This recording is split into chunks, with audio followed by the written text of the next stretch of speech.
Rural divide becomes even more magnified. Rural residents continue the search for internet solutions, and one of which involves communities building their own wireless networks. Former AT&T attorney and president of Vertical Consultants, Hugh Odom, joins us now with some advice. And Hugh, thank you so much for being with us today. Now, of course, a big question is building a community-owned wireless network a viable option for towns? It is, and it's really been emphasized since the pandemic that this is a necessity for these communities. And one of the issues right now is that people are turning toward broadband. They think broadband is the answer for these communities. The cost and more particularly the restrictions. About 22 states right now restrict communities from building their own broadband service.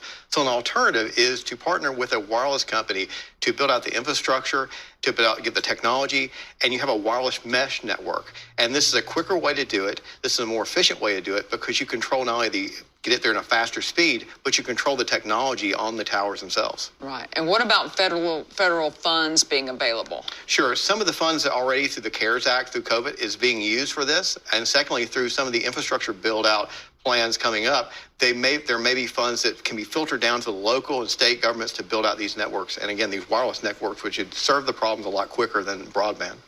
These are, of course, major projects, may be hard to do on your own. Are there cooperative opportunities available to partner, with private and public? There is. On a large and small local level, there are hundreds of wireless providers, and also with regards to infrastructure providers, what we call cell tower companies, to build out this infrastructure. And there could be a cooperative in a private sector and a public sector using that federal funds to build out this in an efficient and productive way. Let's talk about the advantages of a rural community actually owning this wireless network. Well, one, as I mentioned, is a quicker to speed market to serve the needs. Secondly, is control of the network. That's not only from being able to upgrade as technology changes, unlike a broadband system, but also the security of that system as well. Also, you provide jobs locally to build out these areas.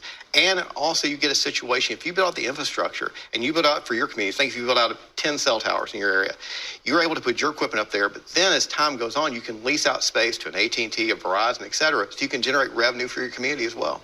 All right, good advice. If someone wanted to ask you some questions, find out more about this and these opportunities, where do they need to go? They can go to our website, which is celltowerleaseexperts.com.